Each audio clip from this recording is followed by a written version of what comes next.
Is it better lower? I'm gonna have to back up a little bit. Too high? Yeah. When you think of the word hero, what comes to mind? What makes a person a hero? Is it superpowers? Is it a special gifting? Just what makes a hero? What does the word bring to mind? Wonder Woman. And Superman and Batman. With the smoke pretty well gone, we can quickly forget about heroes like the men and women who risked their lives during the past month here and to try and save people and property and little kitty cats and horses and, you know. And what about the firefighters? Yeah, some of them even lost their lives. Police, the folks in our armed forces. Are these men and women all heroes? What makes one a hero? What does that word bring to your mind? See if Zach can put them up on screen for us today. What are some of the things that come to mind when you think of the word hero?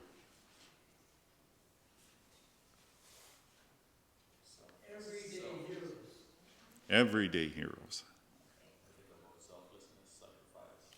Selflessness, sacrifice. Helping one another. Courage. Yeah. Doctors and nurses, sure. Commitment. Dedication.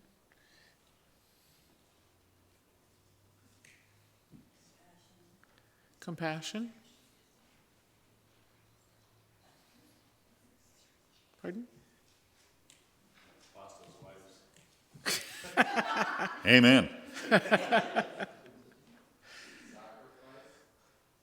Sacrifice. Okay. Pastors. There were heroes last night that rescued somebody at 4 o'clock in the morning off a cliff in North Vancouver. Wow. So What search was he and doing rescue on a people. cliff at 4 o'clock in the morning? They went to find them. Yeah. Went for a hike. Whenever I hear sirens in this town, I usually say a little prayer for the heroes on board. Mm-hmm. Going to help somebody. Yeah, those ambulance drivers, they can be pretty big heroes too, eh? If you ever tried to get through traffic when traffic doesn't want to move. Yeah. Dr. Philip Zimbardo, a world-renowned psychologist from Stanford, is actually studying this very question. The question, what makes a hero? He spent years researching quite the opposite. What makes a good person do evil things, and found through many years of research there are certain contributing factors, like evil can be fostered by dehumanization, diffusion of responsibility, obedience to authority. I thought that was kind of an interesting one. Unjust systems, group pressure, moral disengagement, and anonymity, just to name a few. But even after studying some 4,000 individuals, Dr. Zimbardo could not come up with a definitive answer as to what makes a hero. He has noticed that certain things provide the conditions for heroic action to take place. Opportunity, where one lives, upbringing, even race. He found out that apparently black people are more likely to do heroic things than white people. Who would figure? Go figure. But there wasn't a specific gene or circumstance that he could identify that says, oh, okay, this person, when they grow up, will be a hero. The Bible has some things to say on the subject. It even has a poem dedicated to what it considers a genuine hero. For those of you who are starting this series midstream, we are continuing our study in the book of Proverbs. And for the past 2 seasons, we've been looking at the valiant wife, or the wife of noble character. Past 2 sessions, I guess that would be. Not wouldn't quite it? seasons. It's longer than I thought. You getting That's bored? in chapter 31, verse 10. The question often arises, is this woman here in chapter 31 to be considered an allegoric idea, or is she the real deal? By that, we wonder, is she like Lady Wisdom, whom the book espouses in ways that show she is more than a physical being? She's an ideal to be sought after. Lady Wisdom is allegorical in that it personifies the character and attributes named wisdom. She was never flesh and blood, nor is she a historical person who has husband and children, unlike the noble or valiant wife that we find in Proverbs 31. She can actually be found in the flesh. For example, she's found historically in the book of Ruth. Ruth, a real historical person, was known for her godly character and life choices even before she knew and eventually married Boaz, making her the wife of a noble character.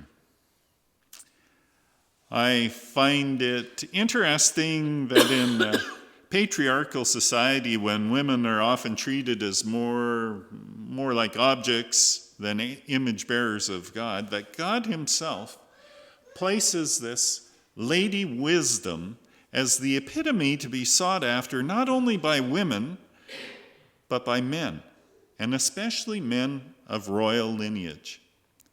To find Lady Wisdom is to be man's chief aim and the greatest blessing in life. To find a woman living out this ideal in the flesh and blood is what King Lemuel's mom taught him this poem for. The wife of noble character can and actually does exist and is to be looked for, and when found proves to be worth far more than rubies. She is the real deal, not just an ideal. This woman is not perfect, nor is she supermom, able to leap tall buildings while changing diapers and still putting a 6-course dinner on the table precisely at 6 p.m.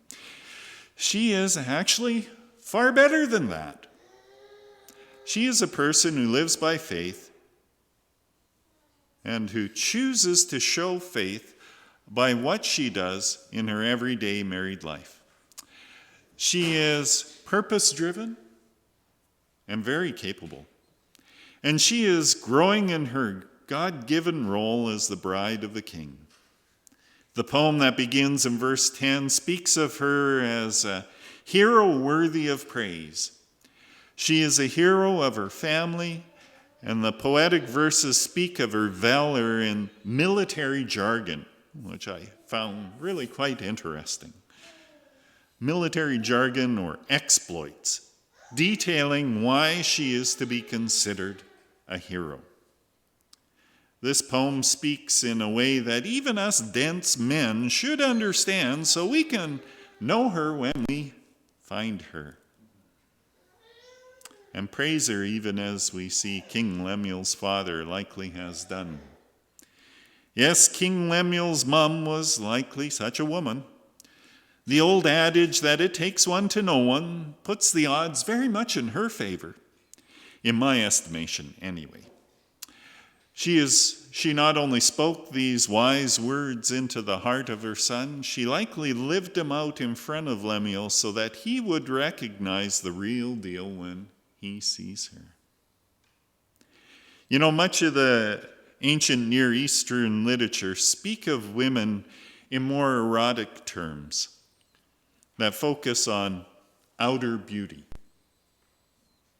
But this particular poem is not speaking of finding the wife in erotic terms like we have in the Psalm of Solomon. This poem speaks of a different facet that clearly goes much deeper. And besides, us men, we don't need much instruction when it comes to surface beauty. The Proverbs 31 woman is seen for her amazing abilities outside of the bedroom and even outside of the house itself, and yet her brains don't get in the way of their sensual relationship. As Proverbs 5 tells us, his fountain is blessed, and he rejoices in the wife of his youth, a loving doe, a graceful deer. And it goes on to say that he is captivated by her love, as well as her body. That's Proverbs 5, verses 18 and 19. So having brains and being purpose-driven doesn't negate sensuality that a healthy marriage requires to flourish. And in fact, it enhances it. King Lemuel says, you could recognize this noble wife because she has done many things to make their house a home and her community a better place to live in. So let's hear some of the exploits, shall we? A wife of noble character, who can find? She is worth far more than rubies. Her husband has full confidence in her and lacks nothing of value. She brings him good, not harm, all the days of her life. She selects wool and flax and works with eager hands. She is like the merchant ships, bringing her food in from afar. She gets up while it is still dark. She provides food for her family and portions for her servant girls. She considers a field and buys it. Out of her earnings, she plants a vineyard. She sets about her work vigorously. Her arms are strong for her tasks. She sees that her trading is profitable and her lamp does not go out at night. In her hand, she holds the distaff and grasps the spindle with her fingers. She opens her arms to the poor and extends her hands to the needy. When it snows, she has no fear for her household, for all of them are clothed in scarlet. She makes coverings for her bed. She is clothed in fine linen and purple. Her husband is respected at the gate, where he takes his seat among the elders of the land. She makes linen garments and sells them, and supplies the merchants with sashes. She is clothed with strength and dignity. She can laugh at the days to come. She speaks with wisdom, and faithful instruction is on her tongue. She watches over the affairs of her household and does not eat the bread of idleness. Proverbs 31, 10-27. The Proverbs 31 woman is an amazing woman. She is an excellent wife and a mother, a manager of her household. She is a manufacturer, a seamstress, and weaver. She is a realtor and a farmer. She is an upholsterer and a merchant. I'm exhausted just thinking about what this woman does. But to begin with, I want to look at only two of the many heroic qualities of this woman, probably the messages I need to hear most often. Proverbs 31, verse 26 says, when she speaks, her words are wise, and she gives instruction with kindness. The message says, when she speaks, she has something worthwhile to say, and she says it kindly. Can you think of 3 women who speak consistently with wisdom and kindness? 3. You got their names in your mind? One that immediately comes to my mind is Susan. Susan and I went for walks at the beginning of our time here in Penticton, and during those walks, I learned much about how to speak with gentleness and convey a message without giving away a confidence. I miss those walks, and I constantly need reinforcement on that. Blake sometimes steps on my foot or nudges me if I start to say things without thinking. Not that hard. So can you think of 3 women who speak kindly and wisely? Janet's nodding her head. Can you think of three? Elaine thinks 3 women who speak kindly and wisely.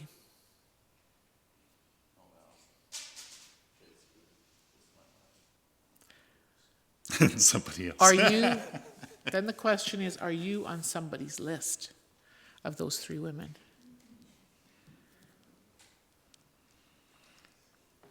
One of the wise 3 women. Yeah. Well, you know what? I married smart. Linda was a very capable, intelligent woman when I met her. Not anymore. She had... I didn't say that yet. I was very careful to phrase that, and you put it in there like that. She had not only finished a degree in psychology at UBC, but she had her teaching certificate and had been working in her chosen field for several years when we met. Her talents and her education had provided for her a good living and enabled her to buy and maintain a house all on her own. And then she met me, a budding, immature entrepreneur who was looking for a good wife to share life with. We both got way more than we bargained for. Much is said about household finances in this passage and, in fact, throughout the book of Proverbs. And it seems as though the wife is completely responsible for procuring and maintaining and sharing the wealth, according to Proverbs 31. In fact, verse 23 makes it sound like the husband doesn't do a blessed thing all day long, right? 31:23 says, her husband is respected at the city gate, where he takes his seat among the elders in the land. Sounds good, huh? Let's go sit at the gate. Yeah, he's a man of leisure, right? That doesn't sound like a very leisurely place to sit, but back then it was not too bad, I guess. Dr. Watke writes about Proverbs 31 wife and her sources of revenue that she supplements the income of the household. Remember, I said at the beginning of the summer and repeated often that it's important that we read the whole book and remember to put together the whole wisdom that it teaches, not just to grab out of one little section in Proverbs. It says in Proverbs 24, verse 27, that he, the husband, is to provide for his family and enable his wife to actually be in the marketplace. There we read, finish your outdoor work and get your fields ready. After that, build your house. So it's very specific for him. First things first. He brings in the bacon and she takes it and makes it stretch into the whole meal with leftovers enough to bless others. Well, not if it's bacon.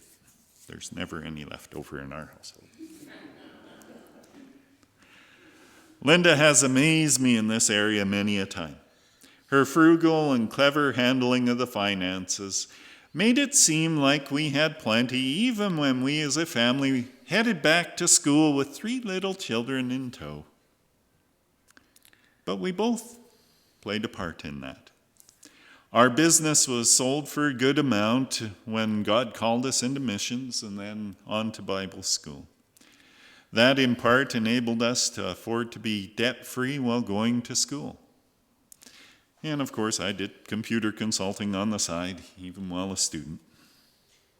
Yet without Linda's capable hand looking after the finances, that sure would have been a whole lot more stressful than it was. She managed the household and kept me calm enough to focus on studies and not focus on household finances. By God's grace, we came out of school debt-free, and this enabled us to be moved where he needed us, wherever that would be, without having to overcome the huge debt problems that many students face this time of year. The Proverbs 31 wife clearly by what we're reading here, is creative. She begins with a cottage industry, but soon her hard work and entrepreneurial spirit enables her to grow the business to the point where she can invest the money into a vineyard, which she plants, and it too prospers. Do you measure up? Can you do all the things on that list? Over your lifetime, have you done the things on that list? I haven't. In the past, I've glanced over this list and tossed it out as impossible. No one can do all these things and run a household, can they? After all, there are only 24 hours in a day. Ah, there you have it. This woman doesn't seem to sleep. That's got to be the key for her amazing accomplishments. Just look at that list. That's where we miss the point of this proverb. God doesn't ask perfection from that woman that you are. He is patient and merciful and asks for a teachable spirit. And then he enables you to be you. A technical note here, because, I'm a technical sort of guy. Her lamp does not go out at night. You read that in verse 18, right? I think it says about the same thing no matter which version that you have. Well, that doesn't mean that she's a workaholic that never sleeps. It actually means that because of her diligence, their household is prosperous enough to leave the lamp burn all night long. It's kind of like the Arabic proverb, he sleeps in the dark. Well, what's wrong with that? Don't you sleep in the dark? But the proverb actually means there's not a penny in the household. No money for lamp oil. He sleeps in the dark because he can't afford to turn on the light. Not so with our Proverbs 31 household. Her diligent handling of the finances means that her household is enriched and they can leave a lamp on all night long. And because their lamp is always lit, it also means that the community around them can see their light and realize they are prosperous. Of course, today, she'd be using LED bulbs and probably fed with solar panels, She's that kind of smart woman.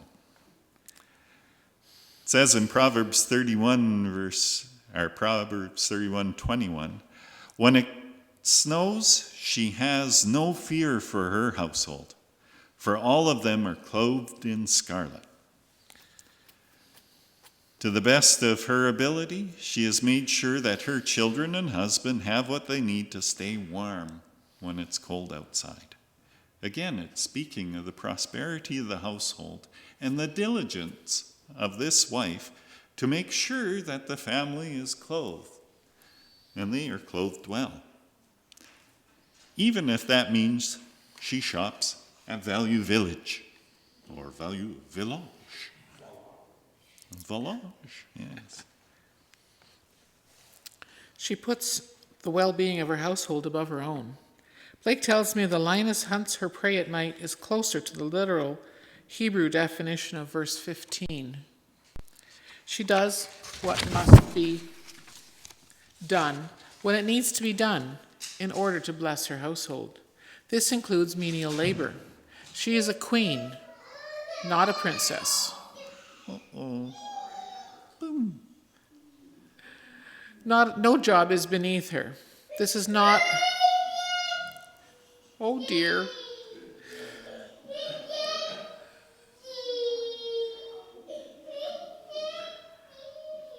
This is not our Western mindset of royalty, where we imagine it's a life of leisure. The Proverbs 31 woman isn't afraid to get her hands dirty. She's out planting a vineyard. Over all the Proverbs, this lady is efficient. She uses her time wisely and prioritizes the jobs before her. She looks to the future and plans accordingly. I've looked at the small amount of time I have known some of you, and I know that you were rarely idle, that you used your time more wisely than I think I do. I can tell you that you look to the future and plan to have the tools and supplies needed. I looked at my mother and at Laura, and I know that my mother made sure that Both of you made sure that your households were running as smoothly as a large family can run. I'm looking at canning, because that's what I'm doing right now, and remember the pride my mother took in the rows and shelves of fruit at the end of the canning season. She would not permit the peaches to look raggy when they were in the jars. She was ready for the winter. Laura did a lot of child rearing alone while Rudy was on the road, and when she needed them, her kids all rallied around her. Didn't matter what happened in between. I call that blessed. They were proof that she ran her household well. Amen. We don't get a picture of the 31 woman as to how she looked physically, but what do you see? I see a physically strong woman who can weave, spin, and march across a field before she buys it. I see a mentally strong woman who can command a household and buy a field and still be subservient to her husband. I see a spiritually strong woman who extends a hand to the poor and whose children call her blessed. Did you also notice that the woman pictured here is so generous? Yes, she keeps her household well and is a blessing to her husband and family, but she doesn't stop there. Her servants are fed and looked after. They are never abused. She cares about them enough to make sure that they can do their job, feeding and clothing them. She is tough and yet not a pushover, but she is never tight-fisted. There is a picture here that the man is supposed to get, but I think we can miss it at times. Throughout the book of Proverbs, justice and mercy are seen as the true signs of prosperity and blessings from God. The Proverbs 31 wife is shown with hands that reach out to the poor and the needy. She is helping the King of Kings with his job. Remember verses 8 and 9? Lemuel's mom said, "Speak up for those who cannot speak for themselves, you men. For the rights of all who are destitute. Speak up and judge fairly. Defend the rights of the poor and needy." Men are usually, quite truthfully, self-absorbed in working and accumulating. To remember that God is not going to tally gains and losses by how much you manage to keep in your bank account or how large an estate you left behind when you died. No. The king will say to those on his right, "Come, you who are blessed by my Father, take your inheritance, the kingdom prepared for you since the creation of the world. For I was hungry, and you gave me something to eat. I was thirsty, and you gave me something to drink. I was a stranger, and you invited me in. I needed clothes, and you clothed me. I was sick, and you looked after me. I was in prison, and you even came to visit me." The king will reply, "I tell you the truth. Whatever you did for one of the least of these brothers of mine, you did for me." Will the Lord be pleased with thousands of rams, with 10,000 rivers of oil? Shall I offer my firstborn for my transgression, the fruit of my body for the sin of my soul? He has shown you, O man, what is good. And what does the Lord require of you? But to act justly, and to love mercy, and to walk humbly with your God. Micah 6, 7, and 8. Well, at this time, we want to take some time for prayer. Are there specific things that you need prayer for this week? Or praise items? Maybe you saw God doing something cool this week and you just want to tell us all.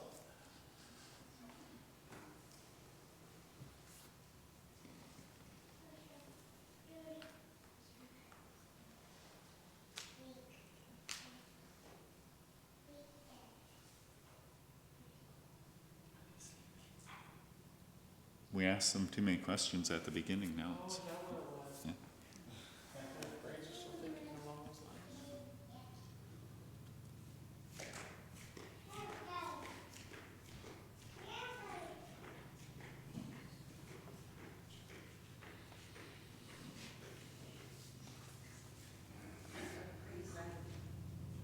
Has it turned on?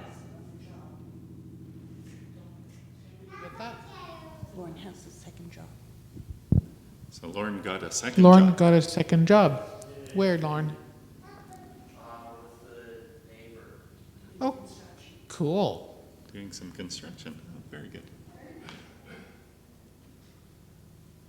Yeah, on that account, I think we should be praying for both Jeremy and Zach, that they can both find work. They've got their resumes out all over the place.